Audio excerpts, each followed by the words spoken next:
Hello friends, मैं PN sir आप सभी का easy maths with PN sir इस यूट्यूब चैनल पे स्वागत करता हूँ।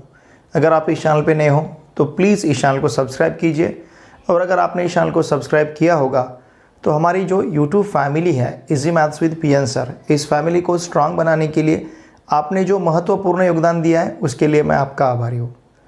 देखिए फ्रेंड्स, आपके जितने भी रिलेटिव्स या फ्रेंड्स ऑल ओवर इंडिया में कहीं पे भी क्लास 10 सीबीएसई में पढ़ते होंगे तो उन सभी को मैथमेटिक्स के लिए इस चैनल को सब्सक्राइब करने के लिए आवश्यक है। साथ में आपके जितने भी friends relatives Maharashtra state board में क्लास 9, 10th, 11th, 12th इनमें से किसी भी क्लास में अगर पढ़ते होंगे तो उन सभी को मैथमेटिक्स के लिए इस चैनल को सब्सक्राइब करने के लिए आवश्यक है। हमने इससे पहले आपका चैप्टर नंबर 4 क्वाड्रेटिक इक्वेशन बहुत अच्छी तरह से सीखा है। अगर आपने उन चैप्टर के वीडियो लेक्चर नहीं देखे होंगे तो इसी वीडियो के डिस्क्रिप्शन में क्वाड्रेटिक इक्वेशन इस चैप्टर के वीडियो लेक्चर का प्लेलिस्ट का मैंने लिंक दे रखा है, आप उसे ज़रूर देखिए। साथ में चैप्टर नंबर 5 अरिथमेटिक प्रोग्रेशन, इस चैप्टर में हमने एक्सरसाइज 5.1 बहुत अच्छी तरह से सीखा है।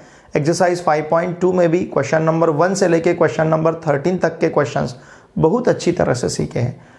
उनके वीडियो लेक्चर का लिंक भी मैंने इसी वीडियो के डिस्क्रिप्शन में दे रखा है, आप उसे भी ज़रूर देखिए। चलिए आज हम एक्सरसाइज 5.2 में क्वेश्चन नंबर 14 से स्टार्ट करने जा रहे हैं।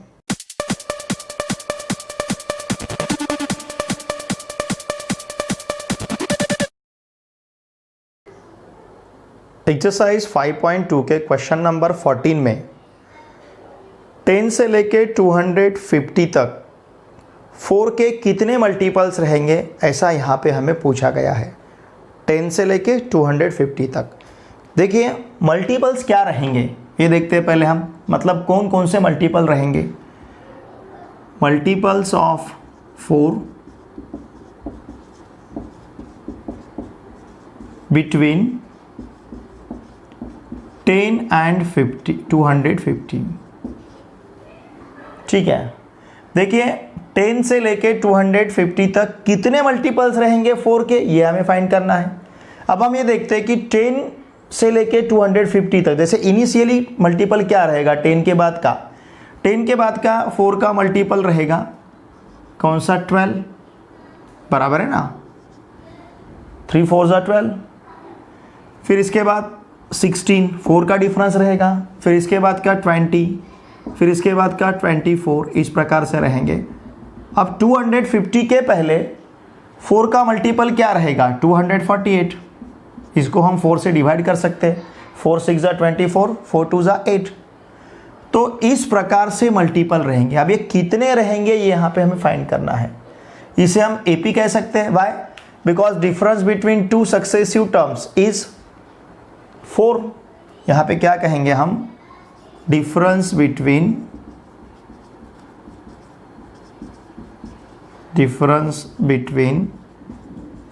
सक्सेसिव, ठीक है, terms is same. Successive term का जो डिफरेंस, सक्सेसिव टर्म का डिफरेंस यहाँ पे हमें सेम मिल रहा है, ठीक है, और कितना है, is same and it is 4। Therefore, this is an AP। ये अरिथमेटिक प्रोग्रेशन रहेगा। तो इस AP में फर्स्ट टर्म कितना है 12, कॉमन डिफरेंस जिसे हम D कहते हैं कितना है 4, ठीक है, और यहाँ का जो लास्ट टर्म है AN ये हमारे पास है 248। हमें काउंट करने पूरे टर्म्स कितने रहेंगे, तो यहाँ का लास्ट टर्म जिसे हम nth टर्म कहेंगे ये है 248। ओके, अब ये कितने नंबर का टर्म है, अगर ये सपोज हमें 20 नंबर का टर्म मिला, 20 नंबर का टर्म मिला तो ये पूरे 20 टर्म्स रहेंगे। ये सपोज हमें 25 नंबर का टर्म मिला तो ये पूरे 25 टर्म्स रहेंगे। तो अब पहले हम ये फाइंड करेंगे 248 कितने नंबर का टर्म है, तो हमने उसे यहाँ पे an कंसिडर किया है। हमारे पास देखिए फॉर्मूला है an equals to a plus n-1 into D, it is our formula. Okay, अब यहाँ पे a सफिक्स n 248 रखेंगे, a का वैल्यू 12 है, n-1 n तो फाइंड करना है और d का वैल्यू 4 है। Okay, now 248 minus 12 equals to n-1 into 4। 248 minus 12 कितना रहेगा? 8 माइनस 2 6, 4 माइनस 1 3 और फिर यहाँ पे 2। 236 इक्वल्स टू n-1 इंटू 4। ठीक है ना। देखिए फिर क्या मिलेगा हमें, 4 अगर हम इधर ट्रांसफ़र करते हैं, therefore 236 upon 4 equals to n-1। therefore 4 से अगर हम 236 को डिवाइड करते हैं, 4 5 20, 3 बचेगा हमारे पास, 36 रहेंगे। 4 9 36 equals to n-1। therefore 59 plus 1 equals to n and therefore n equals to 60। ठीक है ना, n equals to क्या रहेगा? 60। इसका मतलब क्या? 248 60 नंबर का टर्म है। कितने नंबर का टर्म है? 60 नंबर का टर्म है। ठीक है ना। 248 60 नंबर का टर्म है। इसका मतलब ये टोटल टर्म्स कितने रहेंगे? 60। अगर ये टोटल टर्म 60 रहते हैं तो इसका मतलब 10 और 250 के बीच में 4 के मल्टीपल कितने रहेंगे? फिर 60 रहेंगे। ठीक है ना। देयरफॉर हम क्या कहेंगे? Therefore 248 is 60th term of AP, given AP। ठीक है ना। गिवन मतलब AP ही कहेंगे, ये तो हमने लिया है, हमें नहीं दिया था। ठीक है। 248 कितने नंबर का टर्म रहेगा? 60th टर्म रहेगा। देयरफॉर हम क्या कहेंगे? हमें क्वेश्चन क्या पूछा गया है? How many multiples of 4 lie between 10 and 250। Therefore कितने रहेंगे? 60, या फिर there are 60 multiples of 4 lie between 10 and 250। 10 से लेके 250 तक कितने मल्टीपल्स रहेंगे? 60 मल्टीपल्स रहेंगे। किसके? 4 के। ठीक है। चलिए अब हम सॉल्व करते हैं क्वेश्चन नंबर 15। क्वेश्चन नंबर 15 में हमें 2 APs दिए गए हैं और यहाँ पे हमें फाइंड करना है which terms of 2 AP are equal। वैसे तो हमें पूछा गया है for what value of n nth terms of given 2 AP are equal। इसका मतलब कौन से कितने नंबर के टर्म्स दोनों AP के सेम रहेंगे। ठीक है ना। सिंपली हमें क्या फाइंड करना है? कितने नंबर के टर्म दोनों AP के सेम रहेंगे। तो हम कंसिडर करते हैं सपोज n नंबर का टर्म दोनों भी AP का सेम रहेगा। देखिए हमें APs यहाँ पे क्या दिए गए हैं? Look here, given APs are, first AP क्या है हमारे पास? 63, 65, 67 एंड सो ऑन। सपोज इसे कहते हैं हम फर्स्ट। सेकंड दिया है हमें 3, 10, 17 एंड सो ऑन, इसे कहेंगे हम सेकंड। ठीक है। For first AP, for AP first, A equals to 63 है। ओके। फिर इसके बाद common difference D equals to 65 minus 63 मतलब 2 रहेगा, या फिर 67 माइनस 65 ये भी 2 रहेगा। ओके। अगर हमने यहाँ पे फॉर्मूला कंसिडर किया, what is our formula? AN equals to A plus n-1 into D। यहाँ पे AN ये तो हमें फाइंड करना है, nth टर्म कितने नंबर का टर्म दोनों AP का इक्वल रहेगा, यही हमें फाइंड करना है। AN इक्वल्स टू A हमारे पास है 63 plus n-1 into D, D का वैल्यू है 2। ठीक है। तो यहाँ पे हमें मिलेगा AN equals to 63 plus 2n minus 2 therefore an equals to 61 plus 2n. Okay, suppose this one is third. For AP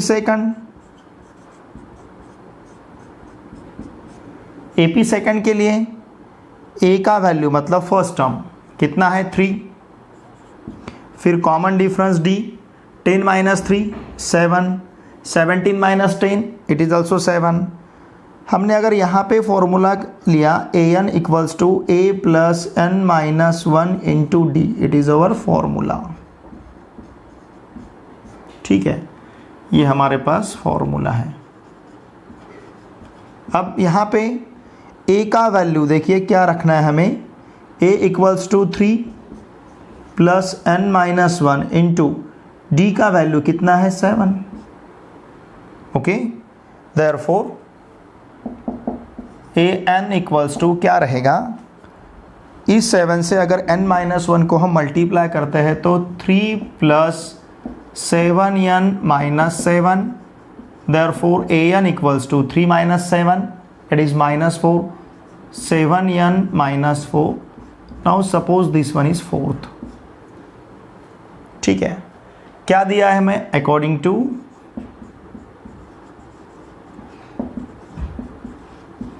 given condition. Problem में हमें जो कंडीशन दिया गया है देखिए क्या है, for what value of n are the n terms of two APs are equal. तो हम यहाँ पे कंसिडर करते हैं an इक्वल्स टू an, मतलब इसका मतलब क्या, थर्ड इक्वल्स टू फोर्थ. ये जो nth टर्म है this nth term equals to this n term. an 61 plus 2n है, यहाँ का an 7n माइनस 4 है बाय थर्ड एंड फोर्थ. ठीक है, इस माइनस 4 इस 7n को इधर ट्रांसफर या फिर माइनस 4 को इधर ट्रांसफर करेंगे, 61 plus 4 equals to 7n minus 2n. Minus 4 को लेफ्ट हैंड साइड में ट्रांसफ़र किया तो प्लस हो जाएगा, प्लस 2n को राइट हैंड साइड में ट्रांसफ़र किया तो माइनस होगा. ठीक है, 61 plus 4 it is 65, 65 equals to 5n, therefore 65 upon 5 equals to n and therefore n equals to 13. देखिए n का वैल्यू यहाँ पे क्या मिला है हमें 13.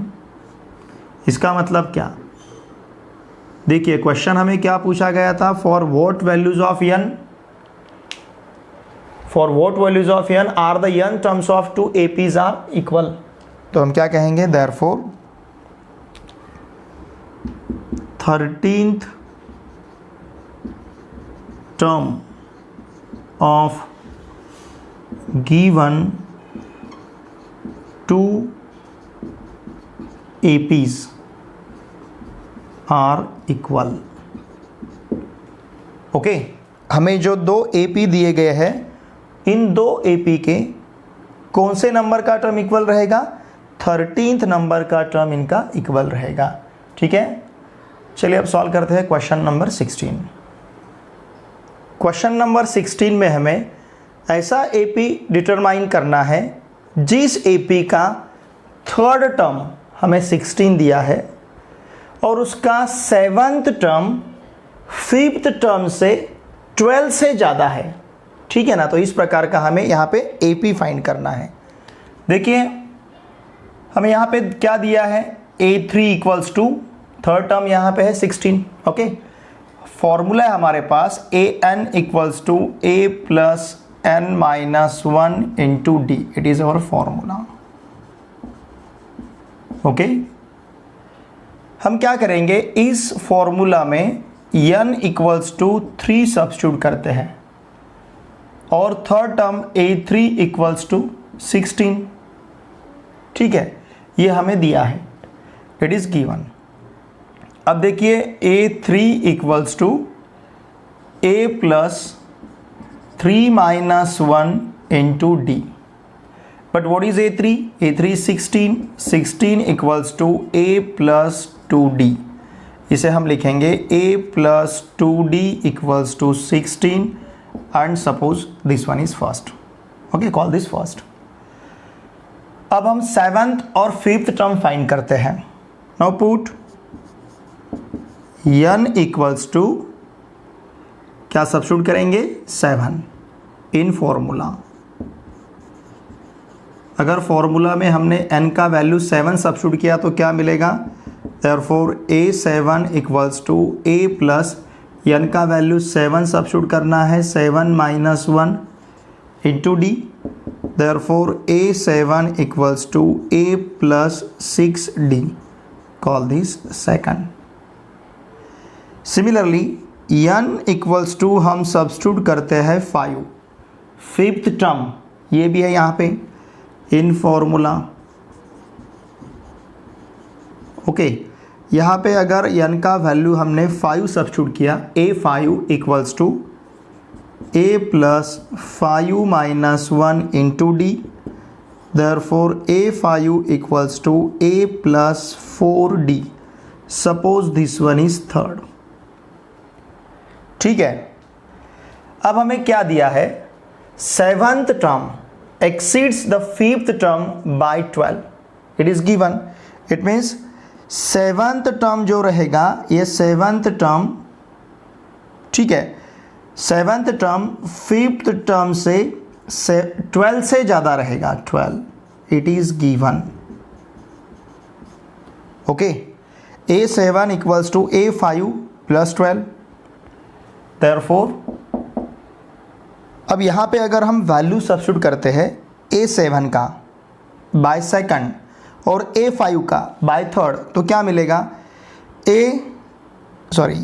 ओके, अब हमें क्या करना है, पहले a7 का फिर बाद में a5 का, इसमें वैल्यू सब्स्टिट्यूट करना है। a7 का value a plus 6d equals to a5 का value a plus 4d plus 12। ठीक है, अगर ये टर्म हम इधर ट्रांसफ़र करते हैं क्या मिलेगा, देखिए a plus 6d minus a minus 4d equals to 12, a इस a के साथ कैंसिल होगा, 6d माइनस 4d 2d मिलेगा, 2d equals to 12, therefore d equals to 12 upon 2 and therefore d equals to 6। Okay, अब ये d का value जो 6 है हम फर्स्ट या सेकंड में सब्स्टिट्यूट करेंगे, put d equals to 6 in first. ठीक है, इन इक्वेशन फर्स्ट, चाहे तो ऐसा कह सकते हैं, इन इक्वेशन फर्स्ट। देखिए अगर इक्वेशन फर्स्ट में d का वैल्यू हमने 6 सब्स्टिट्यूट किया तो क्या मिलेगा, a plus 2 into 6 equals to 16, therefore a plus 12 equals to 16, therefore a equals to 16 minus 12 and therefore a equals to 4। Okay, यहाँ पे देखिए हमें d का वैल्यू 6 मिला है और a का वैल्यू हमारे पास 4 है। हमें अब क्या फाइंड करना है, AP फाइंड करना है, ठीक है ना। इसका फर्स्ट टर्म क्या रहेगा, AP का 4, सेकंड टर्म जो रहेगा देखिए a1 equals to a equals to 4 है हमारे पास। अब सेकंड टर्म जो रहेगा a2 equals to a1 plus d, a1 मतलब a मतलब 4 प्लस d का वैल्यू 6 है equals to 10, a3 equals to क्या रहेगा a2 प्लस d, a2 का वैल्यू 10 है प्लस d 6 है इक्वल्स टू 16, फिर a4 equals to a3 plus d, a3 का वैल्यू 16 है प्लस d का वैल्यू 6 है इक्वल्स टू 22। ठीक है, देयरफॉर हमें क्या पूछा गया है, determine the AP, therefore required AP is क्या रहेगा, first term 4, second term 10, third term 16, fourth term 22 and so on. ठीक है, हमें यहाँ पे AP पूछा गया है तो रिक्वायर्ड AP क्या रहेगा, 4, 10, 16, 22। देखिए इस AP का फर्स्ट टर्म 4 रहेगा और कॉमन डिफरेंस 6 रहेगा, 10 minus 4 6, 16 minus 10 6, 22 minus 16 it is also 6। ठीक है, अब हम सॉल्व करेंगे क्वेश्चन नंबर 17। क्वेश्चन नंबर 17 में हमें AP दिया है 3, 8, 13 अप टू 253। ठीक है, और क्या पूछा है देखिए, ये जो 253 है इससे पहले 20th नंबर का टर्म, मतलब यहां से अगर हम काउंट करेंगे तो 20th नंबर का टर्म हमें यहां पे पूछा गया है।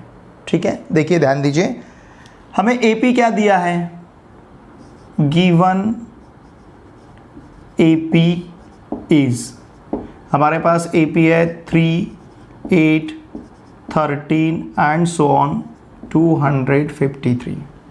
ओके, अब यहाँ पे अगर D देखते हैं हम, D का वैल्यू 8 माइनस 3 5 मिलेगा, 13 माइनस 8 यहाँ पे 5 मिलेगा, इसका मतलब D का वैल्यू 5 है। देयरफॉर इस AP को हम इस प्रकार से, मतलब 253 के पहले का टर्म हम लिख सकते हैं 3, 8, 13 अप टू 253 के पहले का टर्म कैसे फाइंड करेंगे हम, 253 से 5 को माइनस करेंगे तो यहाँ मिलेगा हमें 248 फिर 253। ठीक है ना, तो ये जो AP है 3, 8, 13 अप टू 253, यही AP हम इस प्रकार से भी लिख पाएंगे 3, 8, 13, 248 एंड 253। 3, 8, 13 फिर बीच में टर्म्स रहेंगे, लास्ट बटवन टर्म रहेगा 248 और लास्ट टर्म रहेगा 253। इसे अगर हम रिवर्स करते हैं, ठीक है ना, इस AP को हम रिवर्स करेंगे on reversing the above AP या फिर given AP, on reversing given AP। ठीक है ना, इस AP को अगर हम रिवर्स करते हैं तो देखिए क्या मिलेगा, फर्स्ट टर्म रहेगा 253, फिर इसके बाद का टर्म रहेगा 248 and so on up to क्या रहेंगे 13, 8, 3। अब ये रिवर्स हो चुका है। अब यहाँ पे फर्स्ट टर्म 253 रहेगा, दिए हुए AP में फर्स्ट टर्म 3 था लेकिन यहाँ पे फर्स्ट टर्म 253 रहेगा। ठीक है, हियर हम क्या कंसिडर करते हैं, A equals to 253 and D equals to -5 रहेगा। ध्यान दीजिए, अब ये D और ये D डिफरेंट है, यहाँ का जो D है यहाँ का D हमें -5 मिला है। ठीक है, हमें फॉर्मूला पता है, क्या है हमारे पास formula is AN equals to A plus n-1 into D, it is formula. और कितने नंबर का टर्म अभी हमें फाइंड करना है, 20th नंबर का टर्म।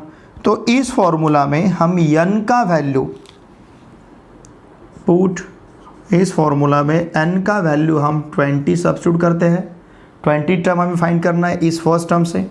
ठीक है ना, ये फर्स्ट टर्म या सेकंड टर्म, ऐसा हमें 20th नंबर का टर्म फाइंड करना है। तो n इक्वल्स टू 20 सब्स्टिट्यूट करेंगे, फिर इसके बाद A का वैल्यू 253 सब्स्टिट्यूट करना है और D का वैल्यू -5। तो देखिए फॉर्मूला किस प्रकार से बनेगा, A20 equals to 253 plus 20 -1 into D का वैल्यू -5 रहेगा।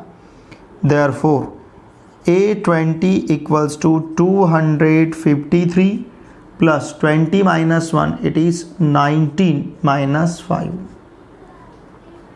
ठीक है, फिर देयरफॉर A20 इक्वल्स टू क्या रहेगा, 253, ठीक है, माइनस 19 इंटू 5। देखिए ये प्लस इंटू माइनस होगा, या फिर आप इसे इस प्रकार से भी लिख सकते हो प्लस -95, 19 5 जा 95। ओके, अब ये प्लस इंटू माइनस मिलेगा, मतलब A20 इक्वल्स टू 253 -95। ठीक है, इसका हमें सब्सट्रैक्शन लेना है, 253 से 95 को माइनस करना है। 13 -5 यहाँ पे 8 रहेगा। ओके, फिर यहाँ पे रहेंगे 10, 15 माइनस 10, यहाँ 5 रहेगा, फिर यहाँ पे 1, 2 माइनस 1, 1, 253 माइनस 95 का वैल्यू हमें क्या मिलेगा? 158। इसका मतलब क्या, हमें क्या पूछा गया था प्रॉब्लम में? देखिए 253 से 20th नंबर का term from the last term, ठीक है ना? Find the 20th term from the last term, ठीक है? देयरफॉर हम क्या कहेंगे? Therefore 20th term from the last term of given AP is 158। हमें जो AP दिया है, इस AP में लास्ट टर्म से 20th नंबर का टर्म क्या रहेगा? 158, ठीक है? चलिए सॉल्व करते हैं अब question number 18। Look at question number 18। The sum of the 4th and 8th terms of an AP is 24। हमें 4th और 8th टर्म का सम 24 दिया है and the sum of 6th and 10th terms is 44, ठीक है? 4th और 8th term का सम 24 है, 6 और 10th टर्म का सम 44 है। अगर ऐसा है, find the first 3 terms of the AP। हमें इस AP के फर्स्ट 3 टर्म्स फाइंड करने हैं, ठीक है? नाउ लुक हियर, हम यहाँ पे nth टर्म का फॉर्मूला कंसिडर करते हैं। क्या nth टर्म का formula? an equals to a plus n minus 1 into D. It is our formula, ठीक है? अब यहाँ पे 4th और 8th टर्म ऐसा कहा गया है, हम क्या करेंगे फिर? इस फॉर्मूला में n इक्वल्स टू 4 सब्स्टिट्यूट करते हैं, ठीक है? n इक्वल्स टू 4 लिया तो क्या मिलेगा? a suffix 4 equals to a plus 4 minus 1 into D. Therefore a4 equals to a plus 3d। अब यहाँ पे 8th टर्म कहा गया है, तो हम n इक्वल्स टू 8 सब्स्टिट्यूट करेंगे इन फॉर्मूला, ठीक है? अगर n का वैल्यू हमने 8 सब्स्टिट्यूट किया तो देखिए क्या मिलेगा फिर? Therefore a8 equals to a plus 8 minus 1 into D. Therefore a8 equals to a plus 7d। Okay, now हमें क्या दिया है? The sum of 4th and 8th terms of an AP is 24। इन दोनों टर्म का सम कितना दिया है? 24। अकॉर्डिंग टू गिवन कंडीशन, जो यहाँ पे हमें कंडीशन दिया है, क्या दिया है? The sum of 4th and 8th term, मतलब a4 plus a8 equals to 24। It is given, okay? a4 का वैल्यू हमारे पास a प्लस 3d, a8 का वैल्यू है a plus 7d equals to 24। Therefore 2a plus 10d equals to 24। चलो इसे कहते हैं हम इक्वेशन फर्स्ट, ठीक है? अब देखिए, जिस प्रकार से यहाँ पे 4th और 8th टर्म का सम दिया था, अब आगे हमें 6 और 10th टर्म का सम दिया है। तो हम यहाँ पे हमने a4 a8 फाइंड किया था, अब हम a6 और a10 फाइंड करेंगे। समझ रहे हैं ना आप? हमें 4th और 8th टर्म का सम दिया था 24, तो पहले हमने a4 फाइंड किया, फिर a8 फाइंड किया, फिर दोनों का सम लिया और दोनों के वैल्यू सब्स्टिट्यूट किए। सिमिलरली यहाँ पे हमें 6th और 10th टर्म का सम दिया है कितना? 44। तो हम a6 मतलब 6 टर्म फाइंड करेंगे, a10 मतलब 10th टर्म फाइंड करेंगे और दोनों का सम 44 लेते हैं, ठीक है? तो अभी 6 टर्म फाइंड करने के लिए हमें n का वैल्यू 6 सब्स्टिट्यूट करना पड़ेगा। Put n equals to 6 in formula, okay? Formula में अगर हम n का वैल्यू 6 सब्स्टिट्यूट करते हैं तो फॉर्मूला देखिए क्या मिलेगा यहाँ पे हमें, a suffix 6 equals to a plus 6 minus 1 into d. Okay, therefore a6 equals to a plus 5d। ठीक है, अब हम सब्स्टिट्यूट करते हैं, put n equals to 10, n का वैल्यू 10 सब्स्टिट्यूट करते हैं इन फॉर्मूला। ओके, a10 फाइंड करना है हमें। यहाँ पे अगर n का वैल्यू हमने 10 सब्स्टिट्यूट किया तो क्या मिलेगा, a10 equals to a plus 10 minus 1 into D, therefore a10 equals to a plus 9d। ठीक है ना। अब देखिए जिस प्रकार से यहाँ पे कहा था हमने अकॉर्डिंग टू गिवन कंडीशन, यहाँ पे भी कहेंगे हम अकॉर्डिंग टू गिवन कंडीशन। ठीक है, क्या दिया है यहाँ पे कंडीशन हमें, the sum of 6th and 10th term, 6 और 10th टर्म का सम कितना है, 44 है। 6th और 10th टर्म का सम 44 है। ओके, a6 का value a plus 5d, a10 का value a plus 9d equals to 44, a plus a 2a, 5d plus 9d it is 14d equals to 44। ठीक है, इसे कहेंगे हम इक्वेशन सेकंड। ओके, अब हम क्या कर, देखिए हमारा पर्पस क्या है, हमें a और d का वैल्यू फाइंड करना है। क्यों, क्योंकि हमें फर्स्ट 3 टर्म्स फाइंड करने हैं। इक्वेशन फर्स्ट में a और d है, इक्वेशन सेकंड में भी a और d है। हम इक्वेशन फर्स्ट और इक्वेशन सेकंड इन दोनों इक्वेशन को सॉल्व करके a और d का वैल्यू फाइंड करेंगे, और with the help of the value of a and d we can find the first 3 terms of the AP। Okay, तो अब इन दोनों को सॉल्व करना है, मतलब हम क्या करेंगे, इक्वेशन सेकंड से इक्वेशन फर्स्ट को या फिर इक्वेशन फर्स्ट से इक्वेशन सेकंड को माइनस करेंगे। यहाँ का 2a कैंसिल होगा, हमें d का वैल्यू मिलेगा। जो भी d का वैल्यू हमें मिलेगा या तो हम इक्वेशन फर्स्ट में या फिर इक्वेशन सेकंड में सब्स्टिट्यूट करके वहाँ पे a का वैल्यू फाइंड कर सकते हैं। ठीक है, नाउ देखिए हम क्या करेंगे, इक्वेशन सेकंड से इक्वेशन फर्स्ट को माइनस करते हैं, equation second minus equation first. ठीक है ना, इक्वेशन सेकंड से इक्वेशन फर्स्ट को माइनस करेंगे। What is equation second, 2a plus 4d equals to 44। Equation first is 2a plus 10d, 2a plus 10d equals to 24। इन दोनों का हमें सब्सट्रैक्शन लेना है, ये माइनस होगा, ये माइनस साइन चेंज हो गया यहाँ पे। तो देखिए यहाँ पे प्लस 2a और माइनस 2a कैंसिल होगा। Okay, 14d minus 10d, it will be 4d, 44 minus 24, 20. Therefore, d equals to 20 upon 4 and therefore d equals to 5. ठीक है, अब ये 5 d का वैल्यू आप फर्स्ट में सब्स्टिट्यूट कर सकते हो या फिर सेकंड में सब्स्टिट्यूट कर सकते हो। ठीक है, now put d equals to 5 in equation first. चलो इसे हम इक्वेशन फर्स्ट में सब्स्टिट्यूट करते हैं। अगर d का वैल्यू हमने यहाँ पे 5 रखा इक्वेशन फर्स्ट में, देखिए क्या मिलेगा, 2a plus 10 into 5 equals to 24। ठीक है, इसका मतलब 2a प्लस 50 इक्वल्स टू 24।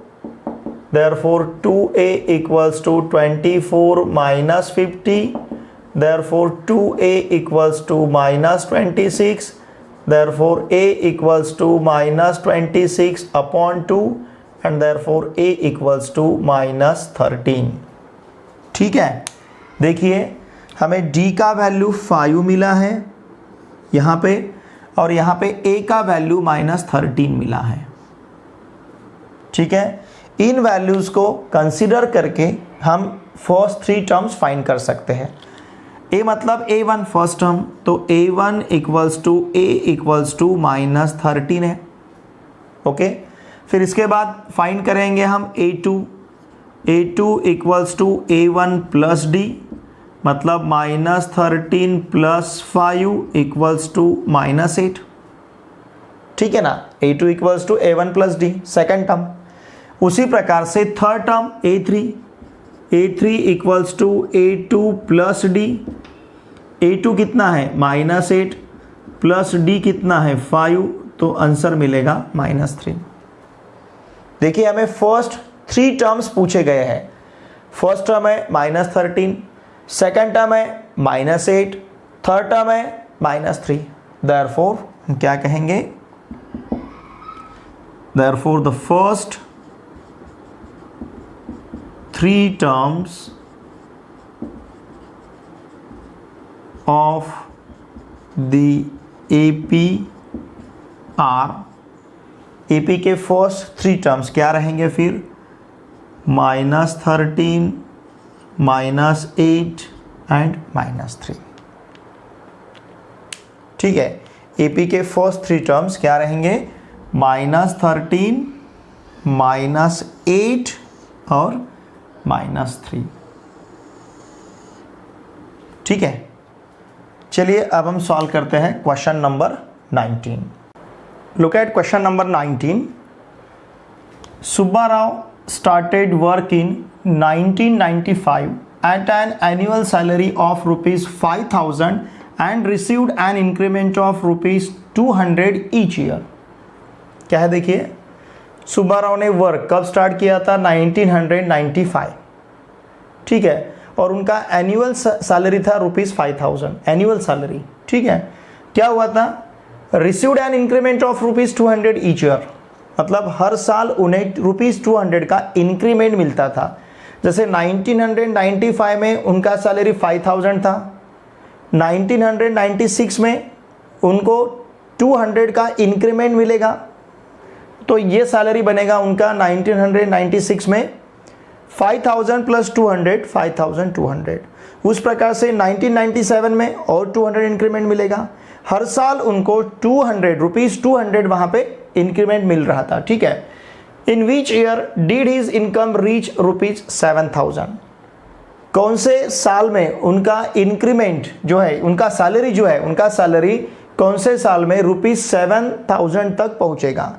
जैसे 1995 में 5,000 था, 1996 में 5,200 बनेगा, 1997 में 5,400, हर साल हमें 200 ऐड करने हैं। तो इस प्रकार से ₹7,000 उनका एनुअल सैलरी कब बनेगा, कौन से साल में बनेगा, कौन से साल में उनको उतना मिला था, ये यहाँ पे हमें फाइंड करना है। नाउ लुक हियर, अगर हमने सैलरी 1995 का देखा, सैलरी एनुअल सैलरी, ठीक है ना, एनुअल है, annual salary in 1995 equals to ₹5,000। 1995 में उनका सैलरी ₹5,000 था।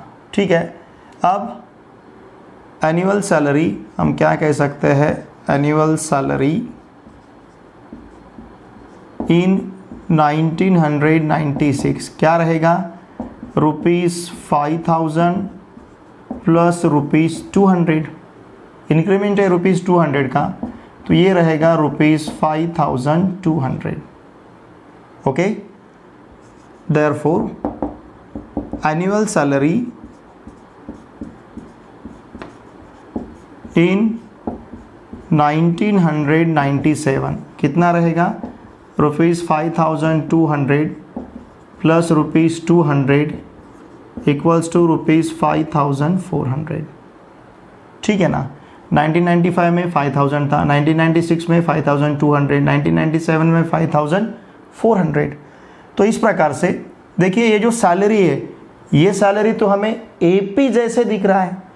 इसका फर्स्ट टर्म 5,000, फिर सेकंड टर्म 5,200, थर्ड टर्म 5,400, क्योंकि हर साल 200 का इंक्रीमेंट है, मतलब किसी भी दो सक्सेसिव या फिर किसी भी सक्सेसिव टर्म का डिफरेंस यहाँ पे हमें 200 मिलेगा। 200 डिफरेंस ये कॉमन है, तो इसे हम AP भी कह सकते हैं। Look here, salary is annual salary जो है, ये सैलरी कैसे मिलेगा?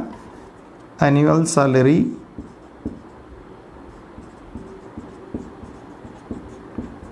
इज इन फॉर्म, किस फॉर्म में मिल रहा है? पहले क्या है 5000, ठीक है ना, फिर इसके बाद ₹5200, फिर इसके बाद ₹5400 एंड सो ऑन। तो इसे कह सकते हैं therefore it is an AP with first term A equals to 5000 and common difference D equals to 200। A का वैल्यू 5000 है और D का वैल्यू 200 है। ओके, ये अर्थमेटिक प्रोग्रेशन रहेगा जिसका फर्स्ट टर्म 5000 रहेगा और इसका D मतलब कॉमन डिफरेंस 200 रहेगा।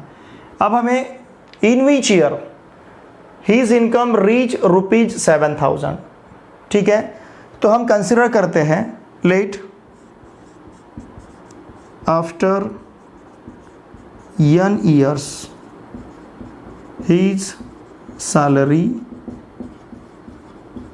reach ₹7000, ठीक है। तो इसका मतलब हम AN इक्वल्स टू 7000 कंसिडर कर सकते हैं, but AN equals to formula क्या है? A plus n-1 into D, it is formula. Okay, AN कितना है हमारे पास? 7000 equals to A common difference, sorry A first term 5000 plus n-1 into D, common difference कितना है? 200। अब ये 5000 अगर ट्रांसफ़र करते हैं हम इधर तो 7000 minus 5000 equals to n-1 into 200। Therefore 2000 equals to n-1 into 200। Therefore 2000 upon 200 equals to n-1, ठीक है। देयरफॉर अब 2000 अपॉन 200 मतलब ये 0 0 के साथ कैंसिल होगा, ये 0 0 के साथ कैंसिल होगा, 20 डिवाइड बाई 2 10 मिलेगा equals to n-1। Therefore 10 plus 1 equals to n-1 इधर ट्रांसफ़र करते हैं तो 10 प्लस 1 मिलेगा and therefore n equals to 11। n का वैल्यू यहाँ पे हमें 11 मिला है। मतलब क्या? After 11 years, after 11 years salary reach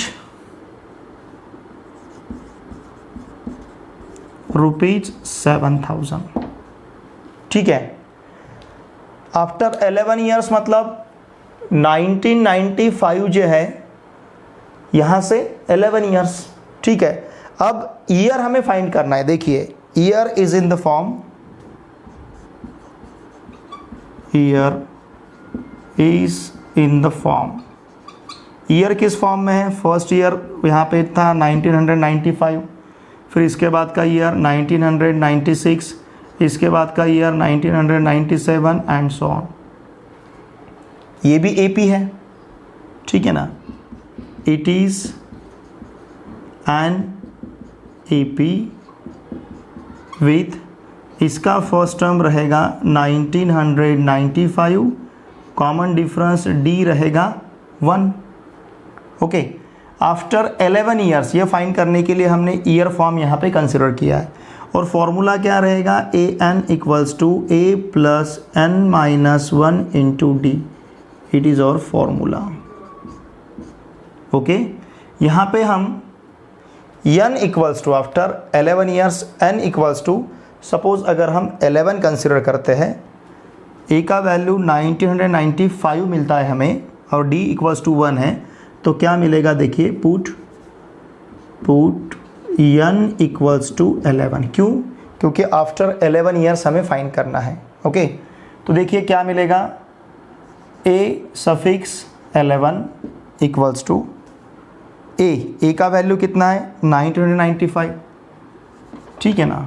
A11 equals to 1995 plus n है 11 माइनस 1 इंटू डी का वैल्यू कॉमन डिफरेंस भी कितना है 1 है, therefore A11 equals to 1995 plus 10 into 1, 11 minus 1 10, 10 into 1 ये 10 मिलेगा। A11 equals to 1995 plus 10, therefore A11 equals to 2005। ठीक है। In which year did his income reach ₹7,000, ऐसा हमें पूछा गया है, therefore his salary was ₹7,000 in 2005। उसका सैलरी ₹7,000 कब, कौन से ईयर में पहुंचेगा 2005 में। ठीक है ना। तो देखिए इस प्रकार से हमें यहाँ पे इसका जो आंसर है, आंसर मिला है 2005। 2005 में इनका जो सैलरी है ₹7,000, ये 2005 में इनका सैलरी वहाँ पे बनेगा। ठीक है। अब हम सॉल्व करते हैं एक्सरसाइज 5.2 का last question, question number 20। Question number 20 is the last question of exercise 5.2। क्या दिया है देखिए, Ramkali saved ₹5 in the first week of a year and then increased her weekly saving by ₹1.75। ठीक है। क्या किया रामकली ने, ₹5 इन फर्स्ट वीक, कितने सेव किए ₹5 इन फर्स्ट वीक, पहले वीक में ₹5 सेव किए of a year and then increase her weekly saving by ₹1.75। First week में ₹5 सेव किए, सेकेंड वीक में ये 5 में 1.75 ऐड करना पड़ेगा। ठीक है ना। तो ये सेकेंड वीक का सेविंग रहेगा। हर वीक में उसने 1.75 इंक्रीज करते गई। ठीक है। If in nth week her weekly saving become ₹20.75, find n। हमें यहाँ पे n फाइंड करना है, मतलब कितने वीक में उसका सेविंग ₹20.75 रहेगा, ये हमें यहाँ पे फाइंड करना है। कितने वीक में, n का वैल्यू मतलब नंबर ऑफ वीक रहेंगे। ठीक है। अब देखिए वैसे अगर देखा जाए तो हर वीक का इंक्रीमेंट 1.75 है। इसका मतलब किसी भी दो वीक में जो सेविंग किया जाएगा उसका अगर हम डिफरेंस देखते हैं तो उसका डिफरेंस हमें 1.75 मिलेगा। ठीक है ना। देखिए फर्स्ट वीक का इन्वेस्टमेंट सेविंग कहेंगे। ठीक है ना। सेविंग ऑफ फर्स्ट वीक का सेविंग कितना है ₹5। Okay. Now saving of second week कितना, ₹5 प्लस 1.75 कितना रहेगा, ₹6.75। Okay. Saving in third week कितना रहेगा, ₹6.75 प्लस ₹1.75। समझ रहे ना आप। 5 प्लस 5 10, 7 प्लस 7 14 प्लस 1 5, यहाँ पे 2 होगा, 6 प्लस 2 8, मतलब ये मिलेगा हमें ₹8.50।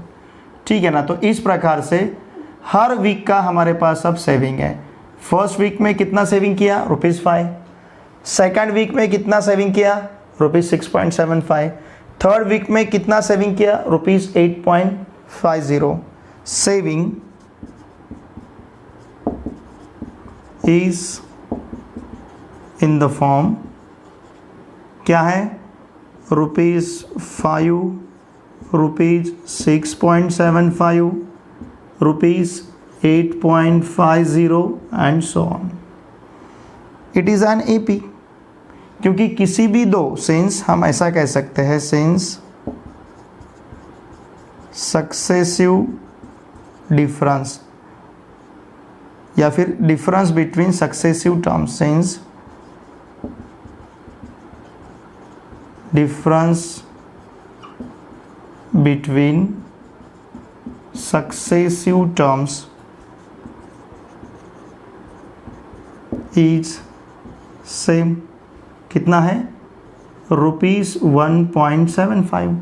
देयरफॉर इसे हम क्या कह सकते हैं, AP, it is an AP with first term A equals to 5 and common difference D equals to 1.75। Okay, अब देखिए यहाँ पे हमें nth term AN, if in the nth week her weekly saving become ₹20.75, मतलब AN हमारे पास है ₹20.75। ठीक है, हम फॉर्मूला कंसिडर करते हैं। What is our formula, AN equals to A plus n-1 into D, it is our formula. Okay, AN equals to 20.75 है, equals to A हमारे पास 5 है, प्लस n-1 इंटू D 1.75 है, तो ये रहेगा 20.75 minus 5 equals to n-1 into 1.75। Okay, 20.75 minus 5 15.75 equals to n-1 into 1.75। Therefore 15.75 upon 1.75 equals to n-1। तो यहाँ पे देखिए पॉइंट के बाद यहाँ पे 2 प्लेस है, यहाँ पे भी 2 प्लेसेस है, तो हम इसे ले सकते हैं 1575 अपॉन 175 इक्वल्स टू n-1। चलेगा, तो ये मिलेगा हमें 175 से आप 1575 को डिवाइड करोगे तो यहाँ पे 9 मिलेगा n-1। Therefore 9 plus 1 equals to n and therefore n equals to 10। n का वैल्यू यहाँ पे क्या मिला है हमें, 10, और यही हमें पूछा गया था। If in nth week her weekly saving become ₹20.75, find n।